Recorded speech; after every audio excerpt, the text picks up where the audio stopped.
नमस्कार साथियों, जय हिंद। विजडम डिफेंस एकेडमी के ऑनलाइन प्लेटफॉर्म पर आप सभी का हार्दिक स्वागत है एवं अभिनंदन है। दोस्तों उम्मीद है कि आप कॉपी और पेन लेके बैठे होंगे और अच्छे से नोट्स बना रहे होंगे। जितने भी टॉपिक पढ़ा लिए अच्छे से रिवीजन करते रहें। और आज हम पढ़ेंगे कारक टॉपिक को। आज का टॉपिक है कारक।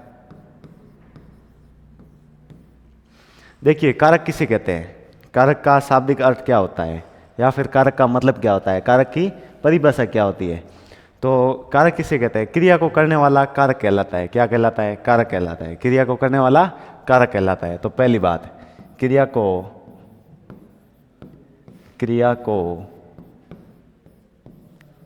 करने वाला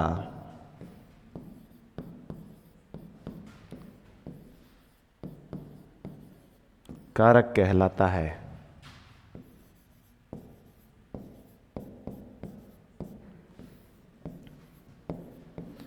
क्रिया को करने वाला कारक कहलाता है। तो पहली बात क्या हुई कि क्रिया को करने वाला कारक कहलाता है। दूसरी बात, इसको दूसरे शब्दों में कहा जाए तो जो शब्द अपना संबंध क्रिया से जोड़ते हैं, जो शब्द अपना संबंध क्रिया से जोड़ते हैं, कारक कहलाते हैं।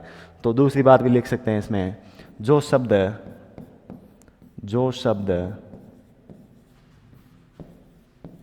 अपना संबंध क्रिया से जोड़ते हैं, क्रिया से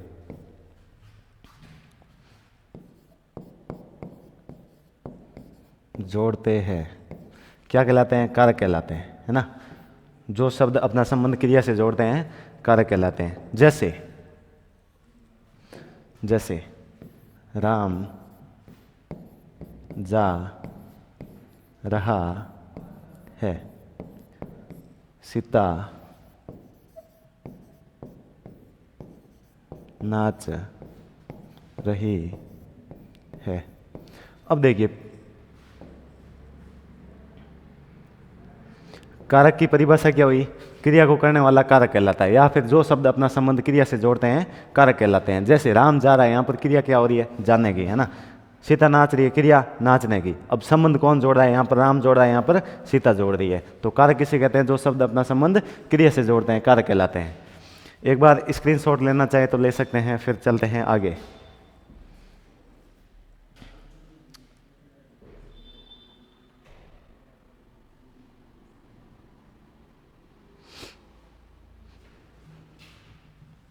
स्क्रीनशॉट ले लीजिए, फिर चलते हैं आगे। चलिए, एक चीज है विभक्ति।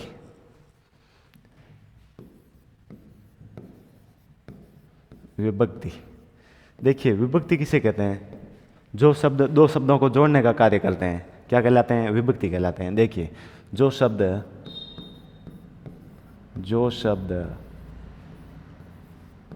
दो शब्दों को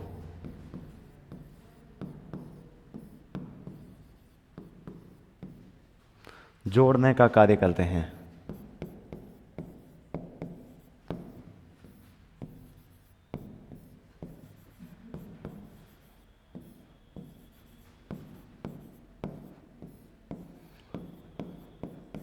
जो शब्द दो शब्दों को जोड़ने का कार्य करते हैं। जैसे राम ने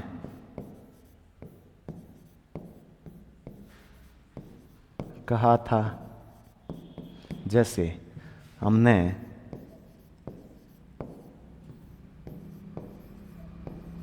सुना था। अब देखिए, विभक्ति का मतलब क्या हुआ? जो शब्द दो शब्दों को जोड़ने का कार्य करते हैं, विभक्ति कहलाते हैं। जैसे राम ने कहा था, हमने सुना था। इसमें देखिए विभक्ति क्या हुई? राम ने कहा था, इसमें विभक्ति ने विभक्ति है। हमने सुना था, इसमें भी ने विभक्ति है। यानी कि राम ने कहा था, इनको जोड़ने का कार्य कर रहे हैं, ने विभक्ति, है ना।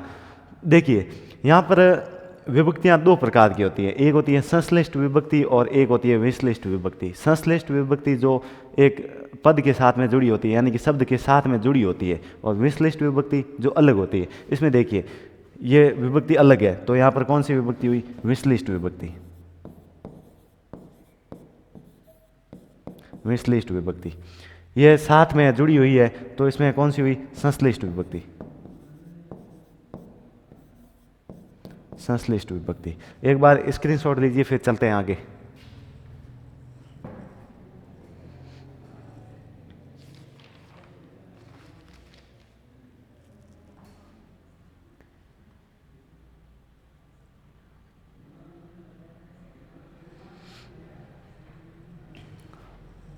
अब देखिए,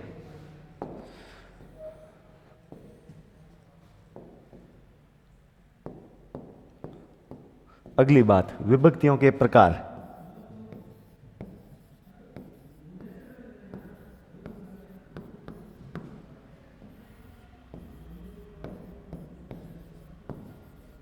विभक्तियों के प्रकार कितने होते हैं? दो। एक है संश्लिष्ट और दूसरी है विश्लिष्ट।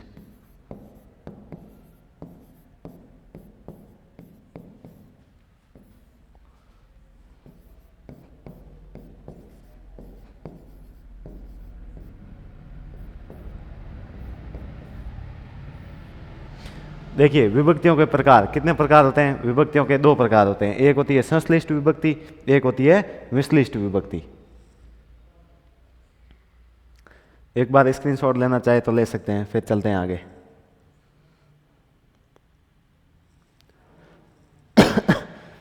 अब देखिए, सबसे पहले संश्लिष्ट विभक्ति।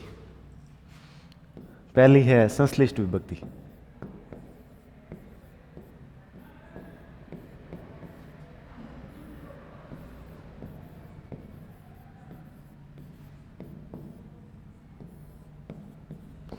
संश्लिष्ट विभक्ति किसे कहते हैं? जो सर्वनाम शब्दों के साथ में जुड़ी होती है। तो इसमें पहला पॉइंट है,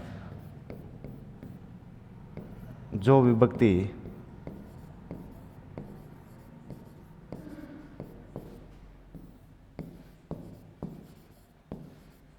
सर्वनाम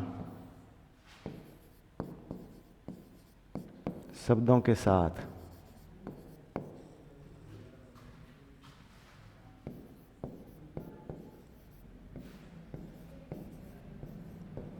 जुड़ी हुई होती है।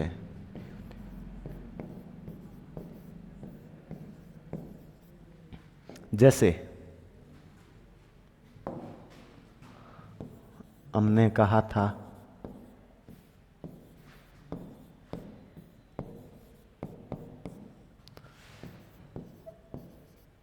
तुमने सुना था,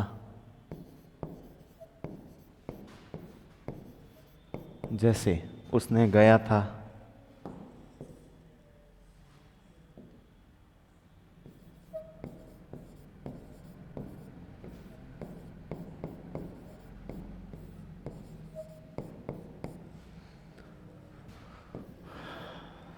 चलिए इतना काफी है। अब देखिए,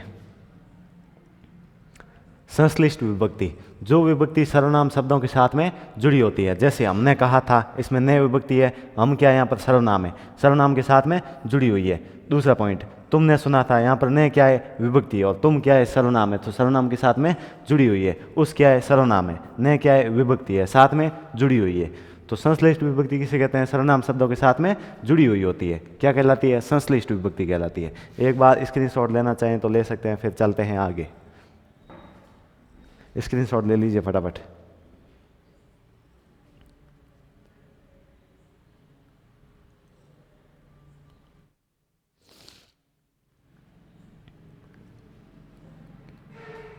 चलिए, दूसरी है विश्लिष्ट विभक्ति। दूसरी है विश्लिष्ट विभक्ति।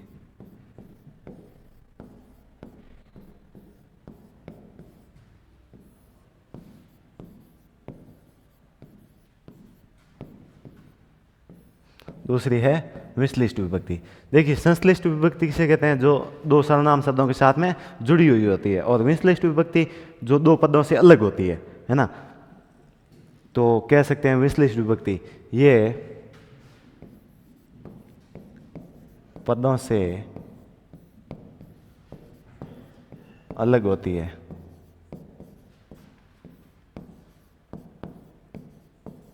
जैसे राम ने सीता को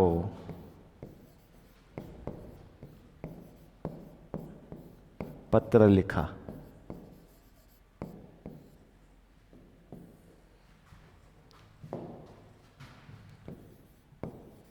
श्याम ने अध्यापक से पूछा। जैसे नेहा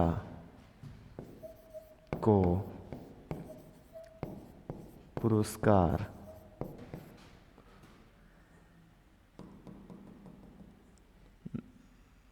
नेहा को इनाम मिला है ना, इनाम मिला, नेहा को इनाम मिला। अब देखिए विश लिस्ट विभक्ति किसे कहते हैं, ये पदों से अलग होती है। जैसे राम ने सीता को पत्र लिखा, इसमें देखिए राम ने, यहाँ पर राम ने विभक्ति है, अलग है। सीता को पत्र लिखा, यहाँ पर को भी विभक्ति है। जैसे श्याम ने अध्यापक से पूछा, श्याम ने अध्यापक से पूछा, अलग है। नेहा को इनाम मिला, को यहाँ पर विभक्ति है तो अलग आती है। संश्लिष्ट विभक्ति सर्वनाम शब्दों के साथ में आती है, विश्लिष्ट विभक्ति पदों से अलग आती है। एक बार स्क्रीनशॉट लेना चाहे तो ले सकते हैं, फिर चलते हैं आगे। स्क्रीनशॉट ले लीजिए फटाफट।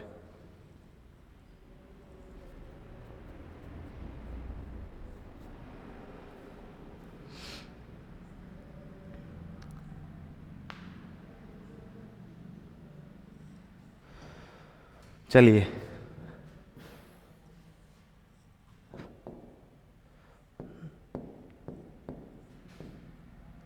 अगला है परसर्ग।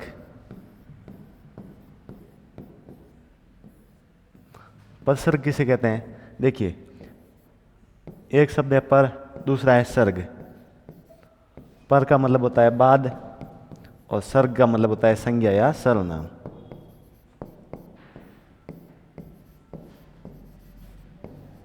संज्ञा या सर्वनाम। अब देखिए परसर्ग का मतलब क्या हुआ, संज्ञा या सर्वनाम के बाद में प्रयुक्त होने वाले शब्द क्या कहलाते हैं, परसर्ग कहलाते हैं। तो लिख सकते हैं संज्ञा या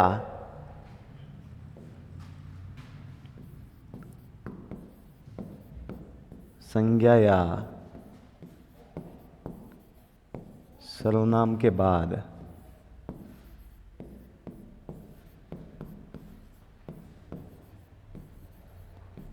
प्रयुक्त होने वाले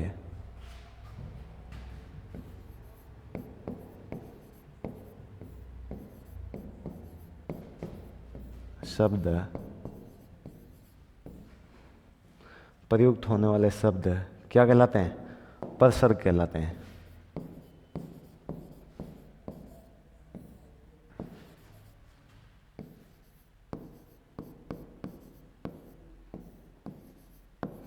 परसर्ग कहलाते हैं। तो परसर्ग का मतलब क्या हुआ, संज्ञा या सर्वनाम के बाद में प्रयुक्त होने वाले शब्द परसर्ग कहलाते हैं। जैसे या फिर कह सकते हैं कि विभक्ति को ही परसर्ग कहा जाता है। अगला पॉइंट लिख सकते हैं इसमें, विभक्ति को ही परसर्ग कहा जाता है। विभक्ति को ही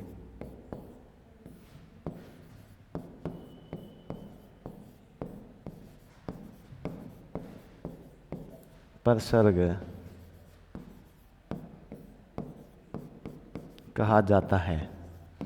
तो देखिए परसर्ग का मतलब क्या हुआ, संज्ञा या सर्वनाम के बाद में प्रयुक्त होने वाले शब्द परसर्ग कहलाते हैं। क्या कहलाते हैं, परसर्ग कहलाते हैं। दूसरा पॉइंट दूसरे शब्दों में कह सकते हैं कि विभक्ति को ही परसर्ग कहा जाता है। क्या कहा जाता है, परसर्ग कहा जाता है। जैसे उदाहरण लिखता हूं, अध्यापक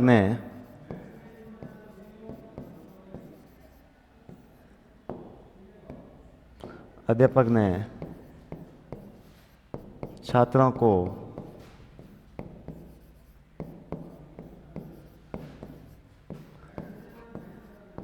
पाठ पढ़ाया। अब देखिए इसमें परसर्ग क्या हुआ, अब देखिए अध्यापक ने छात्रों को पाठ पढ़ाया। परसर्ग क्या होता है, संज्ञा या सर्वनाम के बाद में प्रयुक्त होने वाले शब्द परसर्ग कहलाते हैं। या फिर विभक्ति को ही परसर्ग कहा जाता है। इसमें परसर्ग क्या है, ने, इसमें क्या है, को, है ना, ने और को। एक बार स्क्रीनशॉट लेना चाहे तो ले सकते हैं, फिर चलते हैं आगे। स्क्रीनशॉट ले लीजिए फटाफट।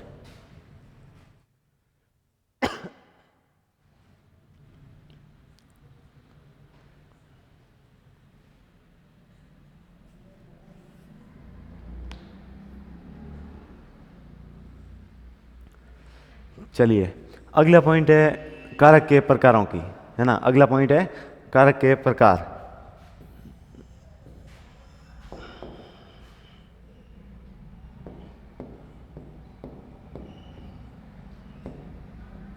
अगला है कारक के प्रकार।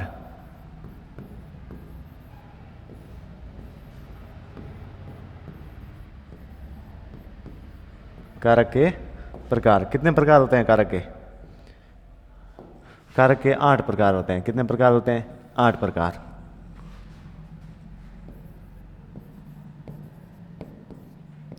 कारक के प्रकार कितने प्रकार होते हैं? 8 प्रकार होते हैं। कारक के 8 प्रकार होते हैं। कौन कौन से? एक एक करके देखते हैं। सबसे पहले है कर्ता कारक, दूसरा है कर्म,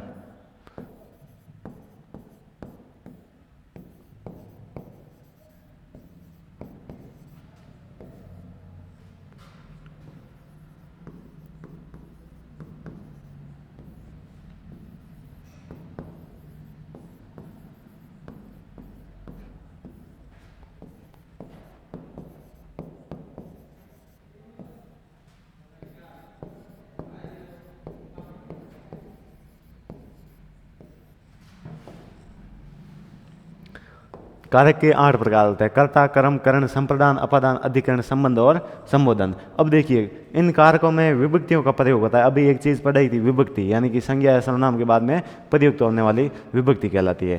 तो इनमें कौन कौन सी विभक्तियों का प्रयोग किया जाता है, तो देखिए एक एक करके देखते हैं। देखिए, कर्ता कारक के साथ में नए विभक्ति का प्रयोग होता है।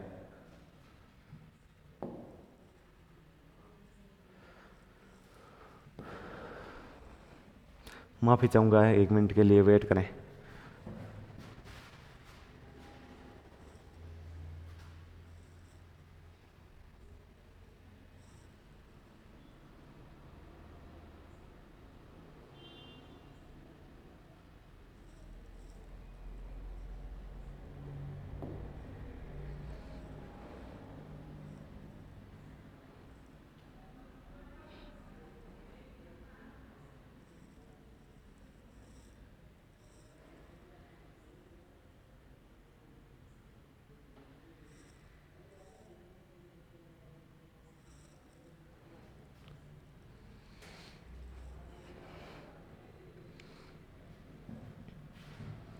माफी चाहूंगा, 1 मिनट वेट करें आप, थोड़ा सा गड़बड़ हो गया है।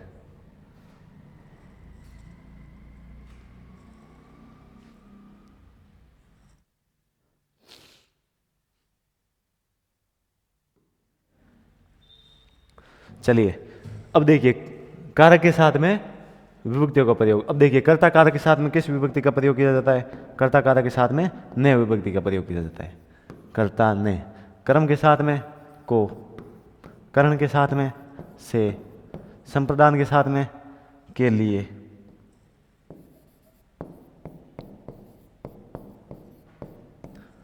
अपादान के साथ में, अपादान का मतलब क्या होता है? अलग होना। अपादान अलग होना, है ना, से अलग होने के संदर्भ में। अधिकरण मतलब होता है आधार, है ना, मैं। संबंध, संबंध के साथ में का, के, की,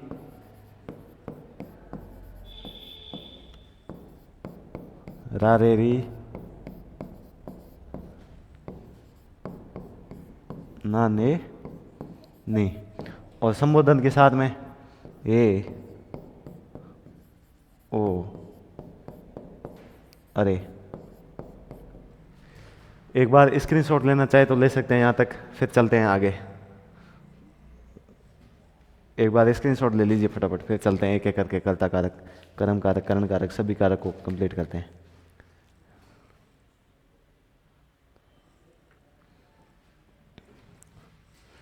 चलिए,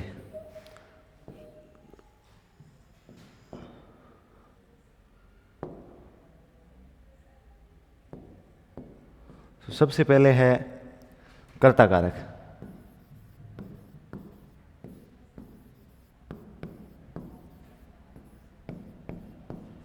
कर्ता कारक। अब देखिए, कर्ता कारक किसे कहते हैं? क्रिया को करने वाला कर्ता कहलाता है ना। क्रिया को करने वाला कर्ता कारक कहलाता है। तो पहला पॉइंट, क्रिया को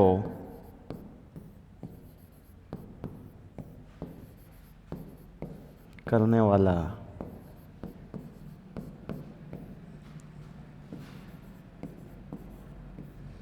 कर्ता कारक कहलाता है।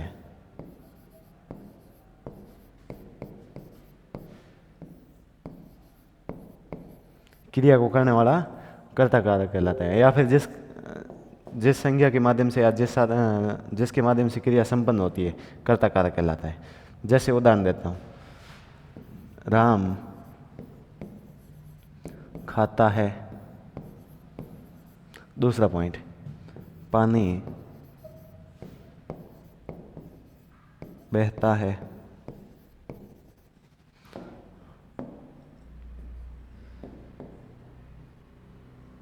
अब देखिए कर्ता कारक, क्रिया को करने वाला कर्ता कारक कहलाता है। पहला वाक्य है राम खाता है, पानी बहता है, दो वाक्य आपके सामने।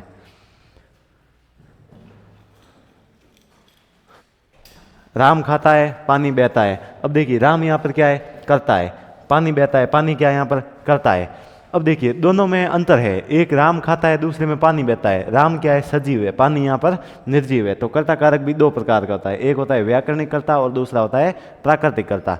व्याकरणिक कर्ता जो सजीव होता है और प्राकृतिक कर्ता जो निर्जीव होता है। अब देखिए राम खाता है, इसमें राम क्या है, व्याकरणिक कर्ता है। इसमें कौन सा कर्ता है, व्याकरणिक कर्ता, व्याकरणिक कर्ता। दूसरा है पानी बहता है, पानी क्या है यहां पर, निर्जीव है। तो कौन सा कर्ता हो गया यहां पर, प्राकृतिक कर्ता।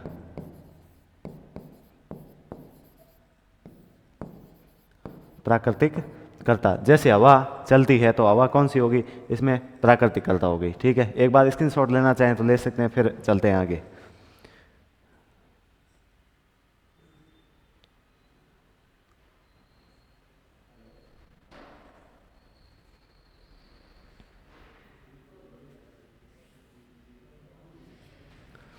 चलिए अब एक बार दोनों को देख लेते हैं, व्याकरणिक कर्ता और प्राकृतिक कर्ता को।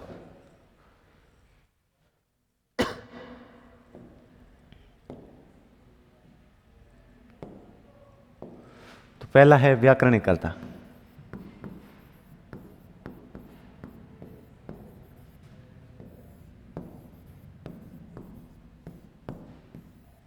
पहला है व्याकरणिक कर्ता, जो कर्ता सजीव होता है, जो कर्ता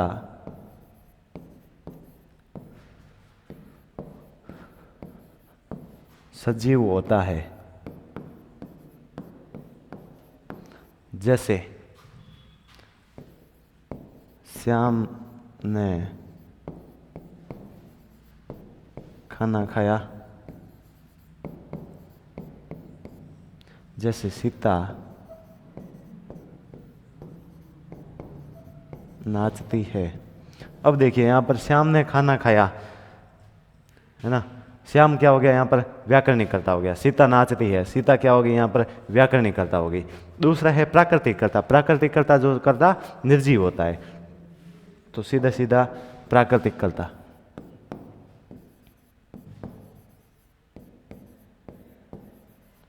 प्राकृतिक कर्ता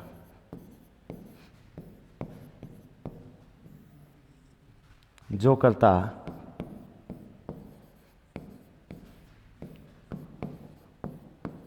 निर्जीव होता है,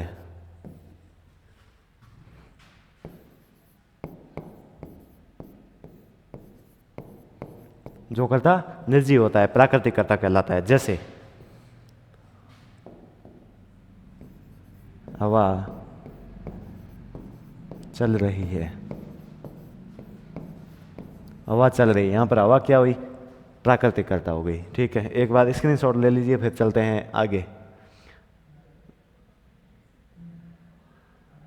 स्क्रीनशॉट ले लीजिए, फिर चलते हैं आगे।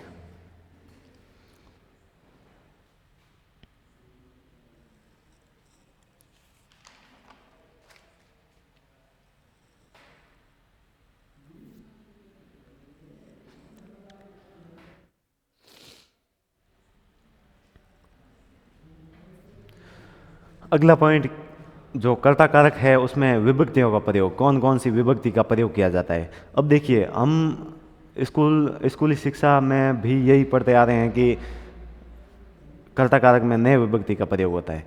लेकिन अब पढ़ेंगे कर्ता कारक में ने विभक्ति के अलावा को विभक्ति भी आती है, इसमें से विभक्ति भी आती है ना, के द्वारा विभक्ति भी आती है, बिना विभक्ति के भी आता है। देखिए कर्ता कारक में विभक्ति का प्रयोग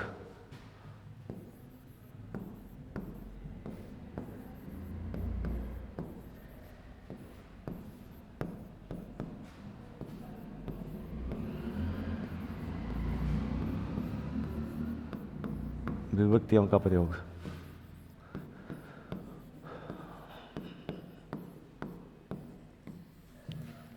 कर्ता कारक में विभक्तियों का प्रयोग, कर्ता कारक में ने विभक्ति के अलावा को विभक्ति, से विभक्ति, के द्वारा विभक्ति, इसके अलावा बिना विभक्ति के भी आता है। तो इसमें लिख सकते हैं कर्ता कारक में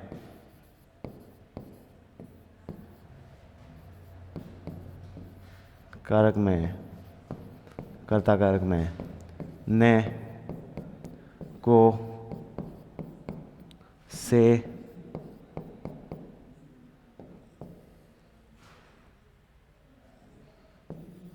के द्वारा विभक्ति का प्रयोग किया जाता है।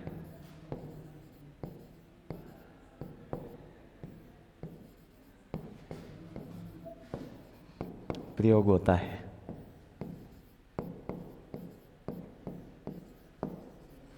इसके अलावा कभी कभी कर्ता कारक बिना विभक्ति के भी आता है, तो ये पॉइंट भी लिख लेते हैं। कभी कभी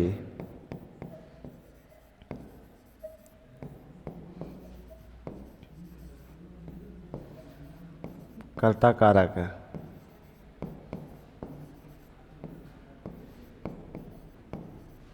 बिना विभक्ति के भी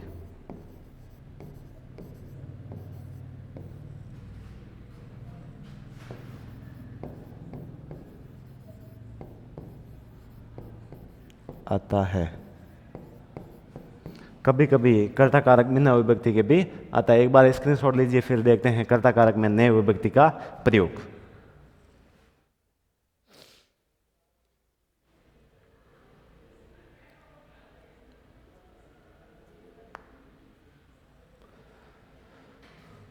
चलिए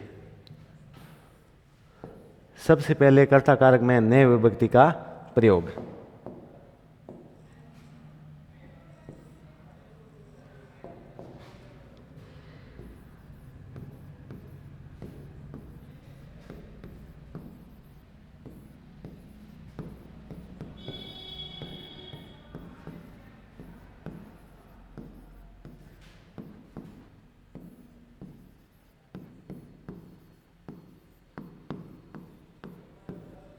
ने विभक्ति का प्रयोग, कर्ता कारक में ने विभक्ति का प्रयोग कब किया जाता है? जब क्रिया भूतकाल में घटित हो। जब क्रिया भूतकाल में घटित हो। तो पहला पॉइंट, जब क्रिया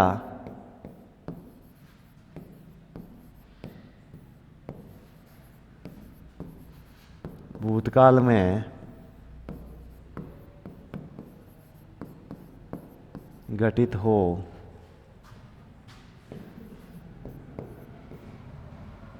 जब क्रिया भूतकाल में घटित हो तब कर्ता कारक के साथ में ने विभक्ति का प्रयोग किया जाता है। जैसे राम ने खाया था, सीता ने कहा था, श्याम ने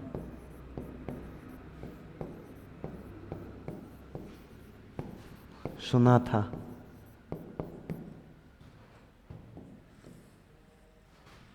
जैसे पूजा ने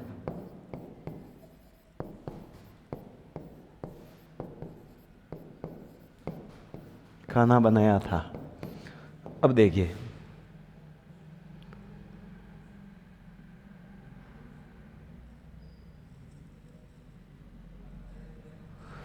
देखिए कर्ता कारक में विभक्ति का प्रयोग, जब क्रिया भूतकाल में घटित हो। ने विभक्ति का प्रयोग कब किया जाता है? जब क्रिया भूतकाल में घटित हो। जैसे राम ने खाया था, अब खाया था भूतकाल में घटित हुई है क्रिया, है ना, पहले खा चुका है, खा नहीं रहा है, खाएगा नहीं, इसमें खाया था भूतकाल में घटित हुई है, तो ने विभक्ति का प्रयोग हुआ है। सीता ने कहा था, कहा था भूतकाल में घटित हुई है, नए विभक्ति का प्रयोग हुआ है। श्याम ने सुना था इसमें भूतकाल में घटित हुई है, नए विभक्ति का प्रयोग।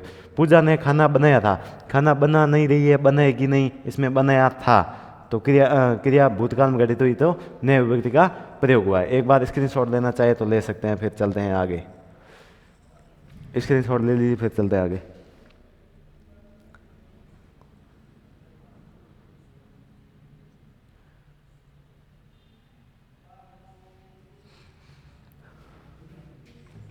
चलिए अब चलते हैं आगे। कर्ता कारक के साथ में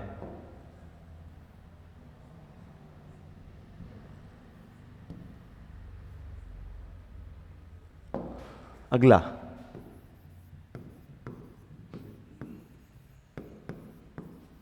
कर्ता कारक के साथ को विभक्ति का प्रयोग।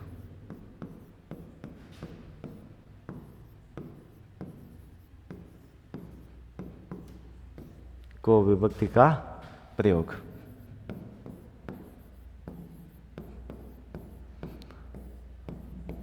कर्ता कारक के साथ में को विभक्ति का प्रयोग कब किया जाता है? जब क्रिया बनाने के संदर्भ में हो, है ना, या सॉरी अपने क्रिया चाहिए के संदर्भ में हो। जैसे लिख सकते हैं जब क्रिया चाहिए के संदर्भ में हो, जब क्रिया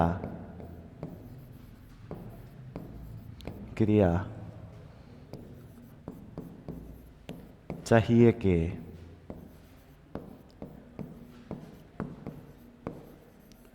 संदर्भ में हो।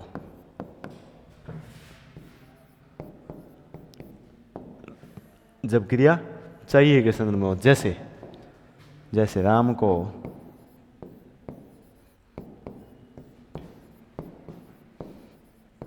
नौकरी करनी चाहिए,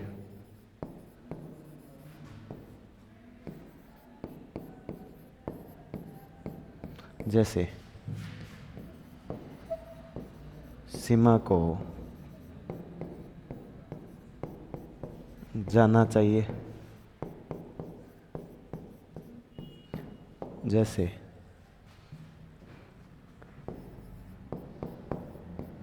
छात्र को पढ़ना चाहिए। कई उदाहरण बन सकते हैं, जैसे खिलाड़ी को खेलना चाहिए, धावक को दौड़ना चाहिए, है ना।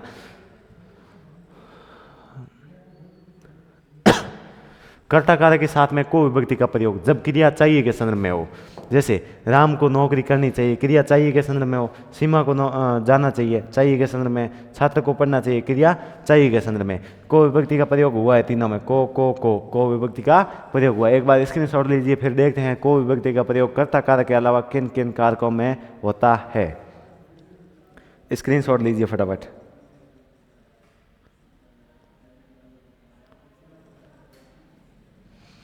चलिए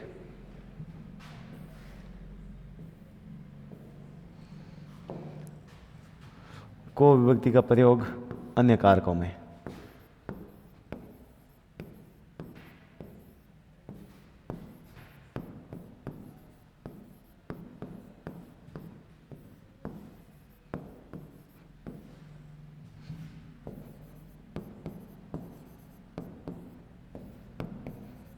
अन्य कारकों में कौन कौन से हैं? जैसे एक तो कर्ता कारक में हो गया, दूसरा कर्म कारक में, तीसरा संप्रदान कारक में,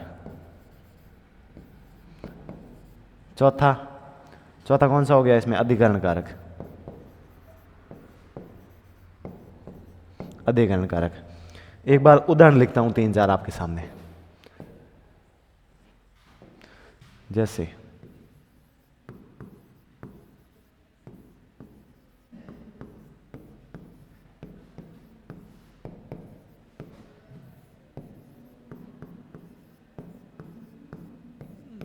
धावक को दौड़ना चाहिए, दूसरा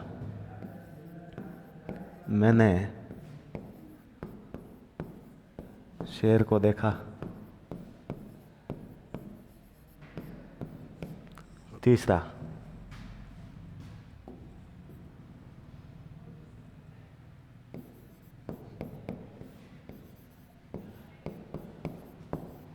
मां पुजारी को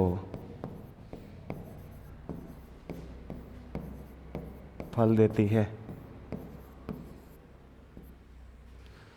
चौथा, श्याम शाम को आएगा। अब देखिए, धावक को दौड़ना चाहिए, यहाँ पर क्रिया चाहिए के संदर्भ में वो को विभक्ति का प्रयोग हुआ। कौन सा कारक हुआ इसमें? कर्ता कारक। कौन सा कारक? कर्ता कारक। इसमें कारक कौन सा हुआ? कर्ता कारक। धावक को दौड़ना चाहिए, धावक को दौड़ना चाहिए, कौन सा कारक? कर्ता कारक। दूसरा, मैंने शेर को देखा, यहाँ पर नए विभक्ति भी है और को विभक्ति भी है। एक बात का विशेष ध्यान रखना, अंतिम विभक्ति ही सत्य मानी जाती है। इसमें अंतिम विभक्ति कौन सी है? को विभक्ति है ना। मैंने शेर को देखा, तो कौन सा कारक हो गया इसमें? कर्म कारक। कौन सा कारक? कर्म कारक। तीसरा, माँ ने पुजारी को, माँ पुजारी को फल देती है ना, माँ पुजारी को फल देती है, इसमें को विभक्ति का प्रयोग हुआ है, फल देती है, इसमें को विभक्ति का प्रयोग हुआ है। साथ ही साथ एक चीज़ का भी ध्यान रखना है, इसमें को विभक्ति देख के आप कर्म कारक मत कर देना। माँ पुजारी को फल देती है, फल वापस लेगी या पुजारी के लिए ही है? पुजारी के लिए ही है। तो संप्रदान, संप्रदान का मतलब होता है दान देना, करना या होना या मिलना, है ना। तो इसमें पुजारी को फल देती है, देने का काम हो रहा है, यानी कि दान दे रही है। तो इसमें कौन सा कारक हो गया? संप्रदान। जब संप्रदान कारक पढ़ेंगे तब अच्छे से क्लियर हो जाएगा। श्याम शाम को आएगा, को विभक्ति है। शाम क्या है यहाँ पर? आधार है। शाम का है यहाँ पर? आधार है। जैसे श्याम शाम को आएगा, शाम यहाँ पर आधार हो गया, तो कौन सा कारक हो गया? अधिकरण। अधिकरण। जैसे परीक्षा शाम को होगी, शाम यहाँ पर क्या है? आधार है। शाम क्या है? आधार है। चलिए एक बार स्क्रीनशॉट लेना चाहे तो ले सकते हैं, फिर चलते हैं आगे।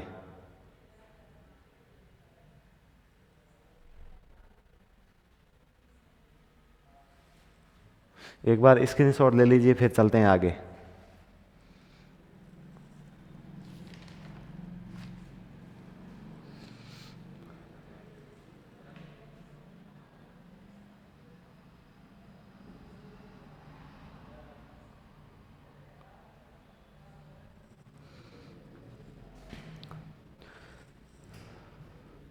एक बार जल्दी जल्दी स्क्रीनशॉट ले लीजिए, फिर चलते हैं आगे। चलिए अगली है से विभक्ति। कर्ता कारक के साथ में से विभक्ति का प्रयोग। किस विभक्ति का? से विभक्ति का प्रयोग।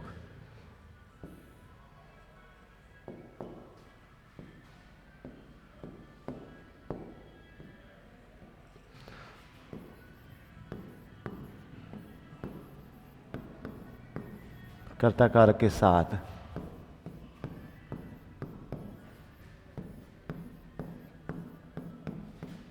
से विभक्ति का प्रयोग।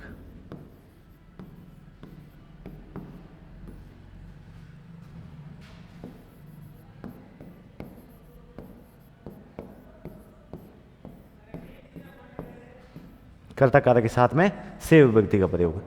कर्ता कारक के साथ से विभक्ति का प्रयोग कब किया जाता है? जब क्रिया भाववाच्य के संदर्भ में हो। जब क्रिया भाववाच्य के संदर्भ में हो। वाच्य हमने पढ़ रखा है, YouTube पे क्लास अपलोड है, उसको आप देख सकते हैं। जब क्रिया भाववाच्य के संदर्भ में हो तब कर्ता कारक के साथ में से विभक्ति का प्रयोग किया जाता है। तो लिख सकते हैं, जब क्रिया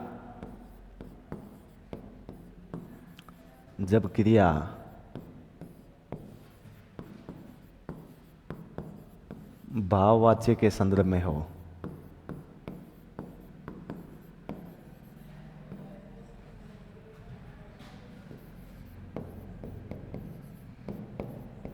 जब क्रिया भाववाच्य के संदर्भ में हो। जैसे राम से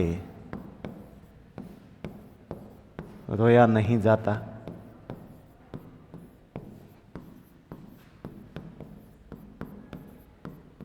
श्याम से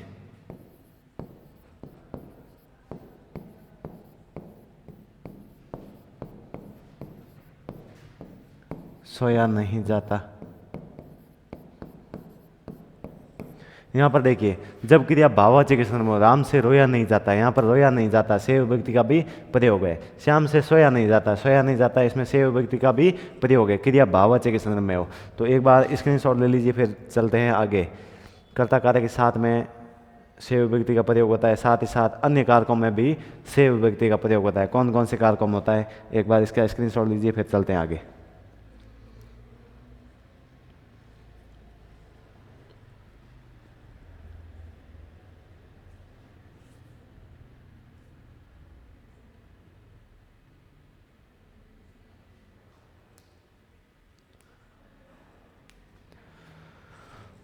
चलिए,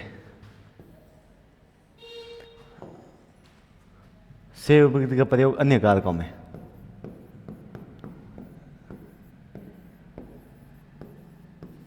से विभक्ति का प्रयोग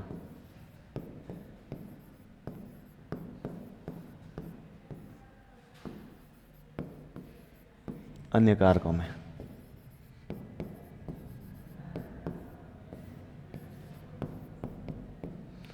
अन्य कारकों में कौन कौन से कारकों में होता है, सबसे पहले तो कर्ता कारक में होता है। कर्ता कारक में होता ही होता है, साथ ही साथ कर्म कारक में भी होता है। कौन से कारक में, कर्म कारक में। फिर करण कारक में, फिर अधिकरण कारक में, सॉरी अपादान कारक में ना, अपादान कारक में होता है। यानी कि 4 कारकों में से विभक्ति का प्रयोग होता है। एक एक करके देखते हैं। सबसे पहले कर्म कारक में, या फिर मैं 4 उदाहरण लिखता हूं आपके सामने। जैसे राम से पढ़ा नहीं जाता, जैसे सीता ने गीता से पूछा, जैसे छात्र कलम से लिखता है,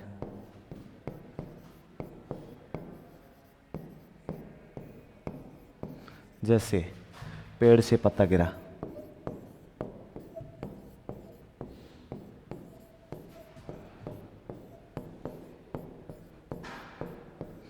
अब ध्यान दीजिए,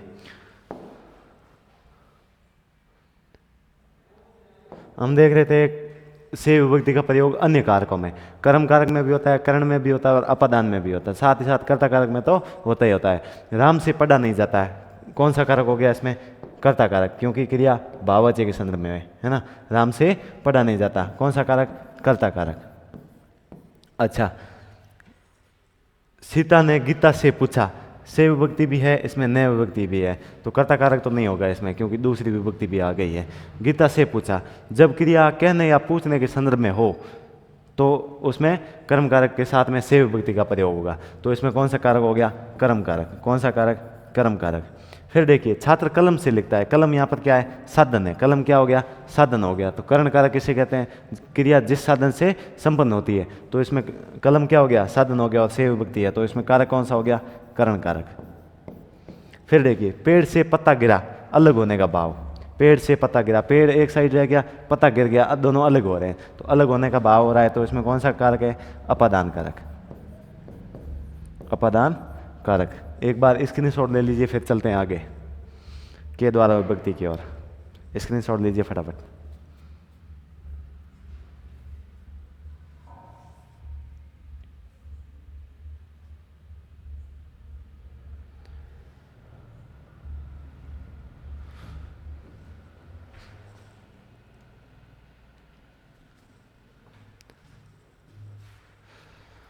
चलिए, अगला है के द्वारा विभक्ति का प्रयोग।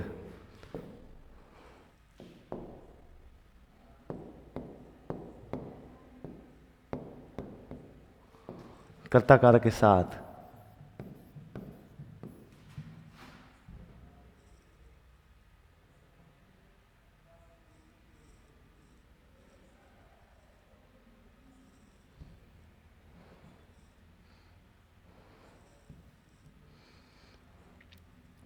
अगला है कर्ता कारक के साथ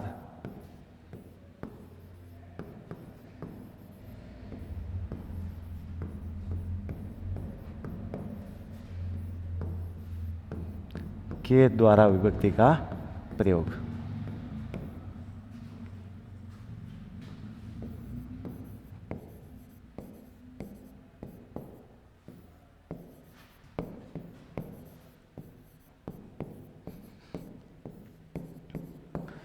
कर्ता कारक के साथ में के द्वारा विभक्ति का प्रयोग कब किया जाता है? जब क्रिया बनाने के संदर्भ में हो, जब क्रिया बनाने के संदर्भ में हो। जैसे एक बार लिख लेते हैं, जब क्रिया बनाने के संदर्भ में हो, जब क्रिया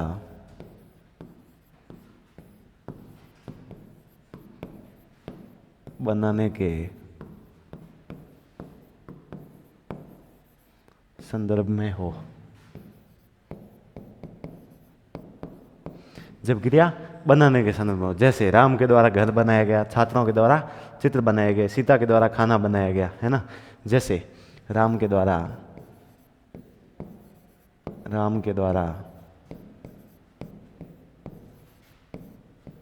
घर बनाया गया,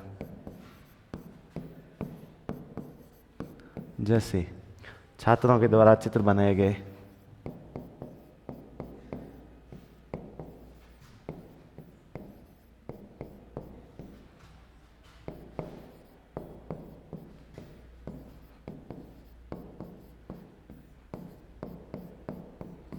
छात्रों के द्वारा चित्र बनाए गए। अब देखिए, कर्ता कारक के साथ में से विभक्ति का प्रयोग कब किया, के द्वारा विभक्ति का प्रयोग कब किया जाता है? जब क्रिया बनाने के संदर्भ में हो। राम के द्वारा घर बनाया गया, राम के द्वारा घर बनाया गया, राम के द्वारा विभक्ति का प्रयोग हुआ और क्रिया भी बनाने के संदर्भ में है। छात्रों के द्वारा चित्र बनाए गए, क्रिया बनाने के संदर्भ में, साथ ही साथ के विभक्ति का भी प्रयोग हुआ है। तो इसमें कौन सा कारक हो गया? कर्ता कारक हो गया। तो कर्ता कारक में से विभक्ति का प्रयोग। एक बार स्क्रीनशॉट लीजिए, फिर देखते हैं से के द्वारा विभक्ति का प्रयोग कर्ता कारक के अलावा किन किन कारकों में होता है।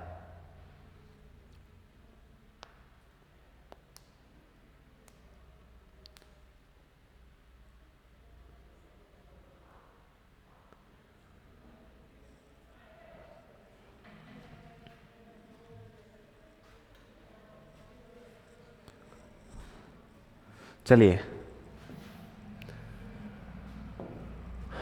के द्वारा विभक्ति का प्रयोग अन्य कारकों में, के द्वारा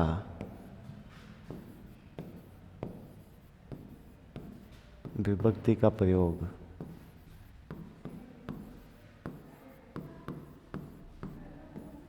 अन्य कारकों में।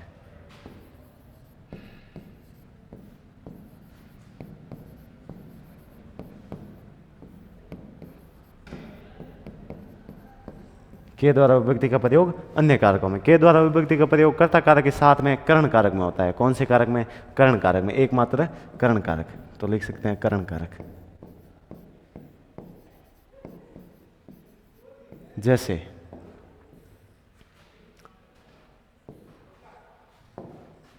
जैसे गीता के द्वारा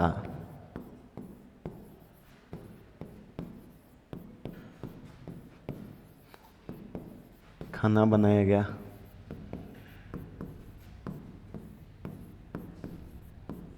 जैसे करण कारक में राम बस के द्वारा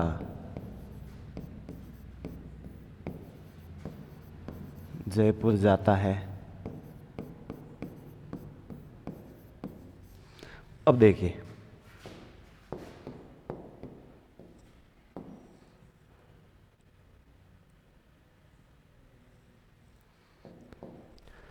के द्वारा विभक्ति का प्रयोग अन्य कारकों में। अन्य कारकों में करण कारक में होता है, केवल और केवल करण कारक में। कर्ता कारक में कब होता है? जब क्रिया बनाने के संदर्भ में हो। जैसे क्रिया गीता के द्वारा खाना बनाया गया, क्रिया बनाने के संदर्भ में हो और के द्वारा विभक्ति का भी प्रयोग है। तो इसमें कौन सा कारक हो गया? कर्ता कारक। कौन सा कारक? कर्ता कारक। दूसरा, राम बस के द्वारा जयपुर जाता है, बस के द्वारा, के द्वारा विभक्ति का प्रयोग हुआ, जयपुर जाता है ना। तो बस यहाँ पर क्या है? साधन है। के द्वारा यहाँ पर क्या हो गया? बस क्या हो गया? यहाँ पर साधन हो गया। तो कौन सा कारक हो गया इसमें? करण कारक। करण कारक का मतलब क्या होता है? जिस साधन से क्रिया संपन्न की जाती है। के द्वारा विभक्ति है, बस यहाँ पर साधन है। एक बार स्क्रीनशॉट ले लीजिए, फिर चलते हैं आगे।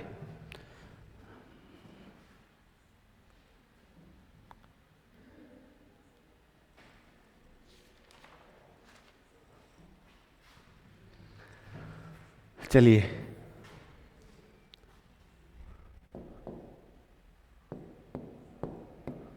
अगला पॉइंट, कभी कभी कर्ता कारक के साथ में कोई भी विभक्ति नहीं आती, अर्थात कर्ता कारक बिना विभक्ति के आता है।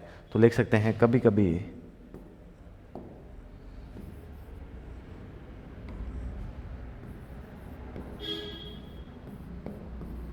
कभी कभी कर्ता कारक के साथ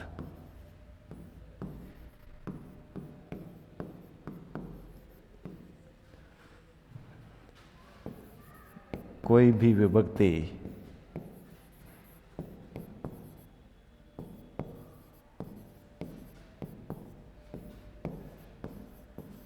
नहीं आती है। अर्थात कर्ता कारक बिना विभक्ति के आता है।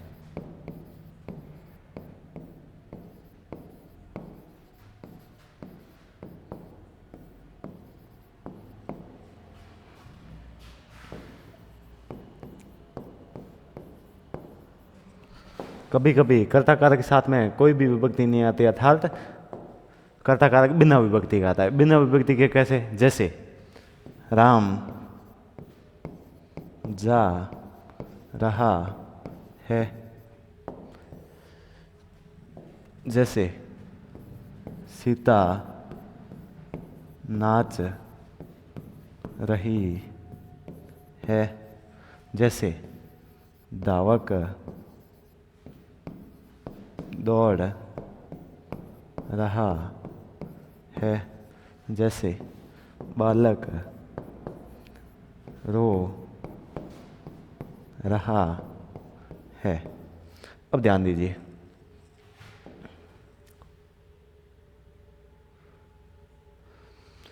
कभी कभी कर्ता कारक के साथ में कोई भी विभक्ति नहीं आती, अर्थात कर्ता कारक है वो बिना विभक्ति के आता है। कैसे आता है? बिना विभक्ति के। जैसे राम जा रहा है, यहाँ पर विभक्ति का प्रयोग नहीं हो रहा है और क्रिया भी राम के द्वारा ही संपन्न की जा रही है। सीता नाच रही है, नाच तो रही है पर इसमें विभक्ति का प्रयोग नहीं हुआ है, क्रिया सीता के द्वारा संपन्न हो रही है।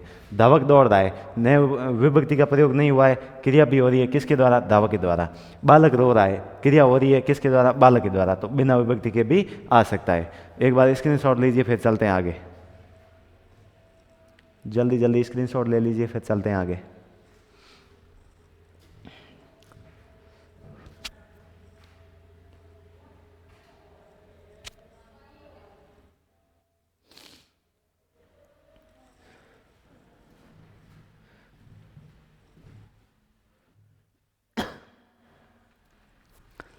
चलिए एक बार यहाँ तक रिवीजन कर लेते हैं, फिर चलते हैं आगे।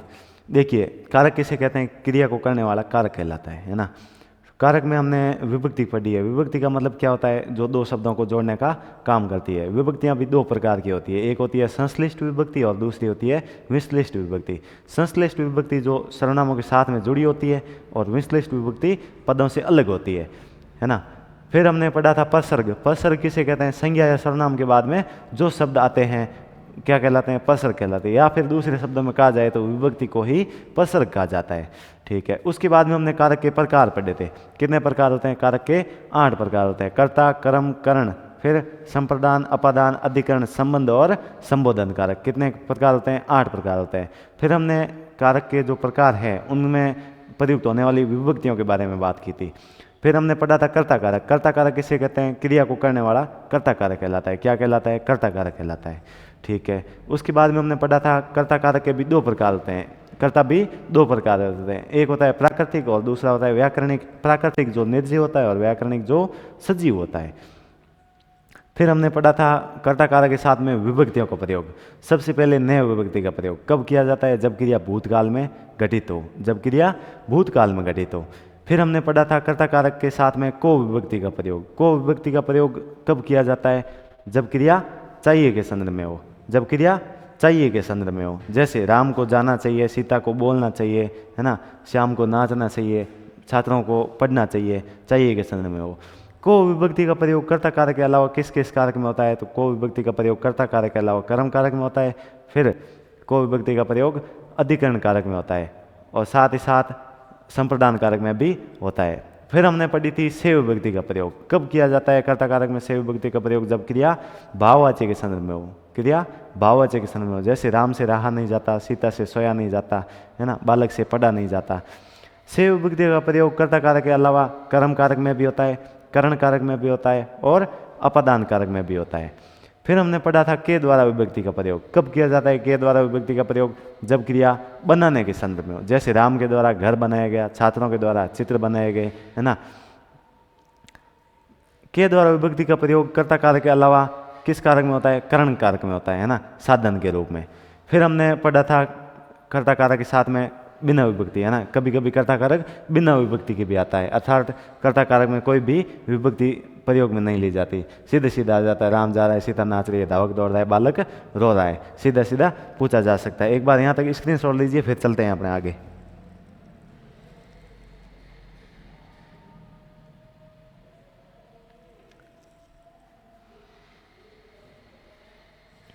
चलिए, ये थी आज की क्लास।